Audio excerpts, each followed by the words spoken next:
5 ఏళ్లుగా రాష్ట్రాన్ని రావణ కష్టంగా మార్చిన జగన్కు ప్రజలు బుద్ధి చెప్పారు అని ఎమ్మెల్సీ కంచాల శ్రీకాంత్ అన్నారు. చిత్తూరు జిల్లా కుప్పం తెలుగుదేశం పార్టీ కార్యాలయంలో ఏర్పాటు చేసిన మీడియా సమావేశంలో కంచాల శ్రీకాంత్ మాట్లాడుతూ అసెంబ్లీలో భువనేశ్వరిని దారుణంగా మాట్లాడి పక్కపక్క నవ్వుకున్నారు. ఇప్పుడు మీరు ఏడుస్తున్నారా? జగన్ కనుసైగ చేస్తే ప్రతిపక్ష హోదా కూడా లేకుండా చంద్రబాబును చేస్తారని జగన్ అప్పుడు అన్నారు. ఇప్పుడు ప్రజలు కనుసైగ చేసి వైసీపీకి ప్రతిపక్ష హోదా కూడా ఇవ్వకుండా పక్కన పెట్టారు. కేంద్ర రాష్ట్ర ప్రభుత్వాలు కలిసి రాష్ట్రాన్ని అన్ని విధాలా అభివృద్ధి చేస్తాం. కుప్పం నియోజకవర్గంలో అనేక రకాలుగా టీడీపీ నాయకులు కార్యకర్తలను ఇబ్బందులకు గురి చేశారు అని, కుప్పంలో చంద్రబాబును ఓడిస్తామని చెప్పారు. కుప్పంలో చంద్రబాబు ఓడిపోతే నేను ఎమ్మెల్సీ పదవికి రాజీనామా చేస్తారని సవాల్ విసిరిన భరత్ సవాల్ స్వీకరించలేరని నాకు తెలుసు. ఎమ్మెల్సీ పదవికి భరత్ రాజీనామా చేసి కుప్పం ప్రజలకు క్షమాపణ చెప్పాలి అని అన్నారు.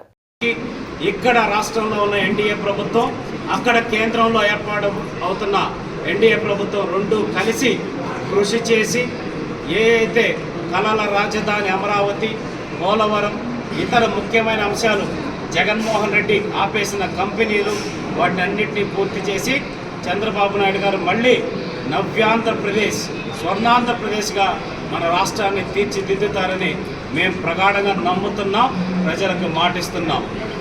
అలాగే కుప్పం నియోజకవర్గానికి వస్తే చంద్రబాబు నాయుడు గారి మీద ఎన్ని రకాల కుట్రలు, కుతంత్రాలు, తెలుగుదేశం పార్టీ నాయకుల మీద ఎన్ని రకాల దాడులు, కేసులు, భయాలకు గురి చేసి హింసించి ఎన్నో రకాలుగా ఇబ్బంది పెట్టినా ధైర్యంగా పోరాడి ప్రతి ఒక్క తెలుగుదేశం పార్టీ కార్యకర్త నాయకులు, అలాగే జనసేన పార్టీ కార్యకర్త నాయకులు, అలాగే బీజేపీ కార్యకర్తల నాయకులు జెండా వీడకుండా పనిచేసి ఈ రౌడీయిజాన్ని, ఇక్కడ ఉండేటటువంటి దుర్మార్గమైన రౌడీయిజాన్ని అన్నింటినీ కూడా ఎదుర్కొని మీరు చంద్రబాబు నాయుడు గారిని ఓడిస్తామని చెప్పి మాట్లాడారు.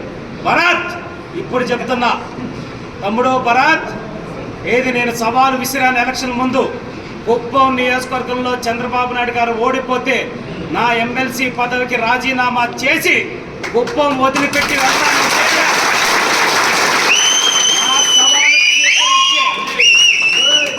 నా సవాలు స్వీకరించే దమ్ము నీకు లేదని ఆ రోజే నాకు తెలుసు. ఈరోజు నిరూపణ అయింది.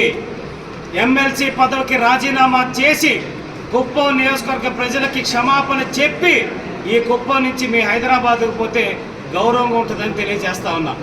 అలాగే రెస్కో చైర్మన్ సెంధిల్ గారికి కూడా చెప్తా ఉన్నా, రెస్కో మీద సిబిసిఐడి విచారణ జరిపిస్తాం.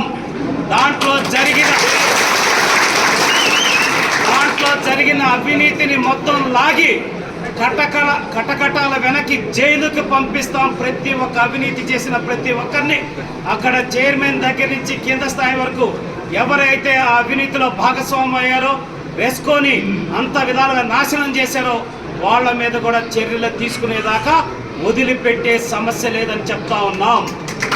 అలాగే మున్సిపాలిటీలో జరిగిన అక్రమాలు, మున్సిపాలిటీ బిల్లుల్లో, మున్సిపాలిటీకి సంబంధించిన ఉద్యోగాల్లో జరిగిన అవినీతిని కూడా బయటకు తీస్తాం. దానికి బాధ్యత మున్సిపల్ చైర్మన్ సుధీర్ గారు వ్యవహరించాలని చెప్పనేసి చెప్తా ఉన్నాం.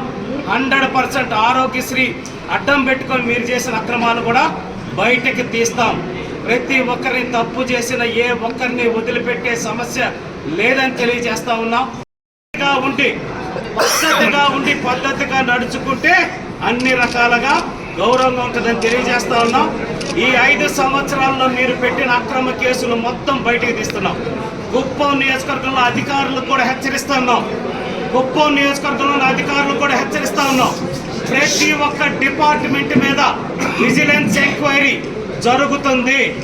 ఎన్ఆర్ఐజీస్ డిపార్ట్మెంట్ కావచ్చు, రెవెన్యూ కావచ్చు, మేము ఇక్కడి నుంచి ట్రాన్స్ఫర్ అయిపోయి వెళ్ళిపోయాం కదా అనుకుంటున్నారు. కావాలా 5 సంవత్సరాల్లో మీరు చేసిన బొక్కలు, అవినీతి మొత్తం బయటికి తీసి మిమ్మల్ని రిమూవల్ ఫ్రమ్ సర్వీస్ లెవెల్ కూడా తీసుకెళ్తామని చెప్పని కూడా హెచ్చరిస్తా ఉన్నాం. ఇప్పుడు ఉన్న వాళ్ళు కూడా ఎప్పటికైనా ఒళ్ళు దగ్గర పెట్టుకొని పనిచేస్తే అందరూ గౌరవం ఉంటుందని కూడా తెలియజేస్తా ఉన్నాం. రెస్కో ఎండి ప్రభాకర్కి మీడియా సాక్షిగా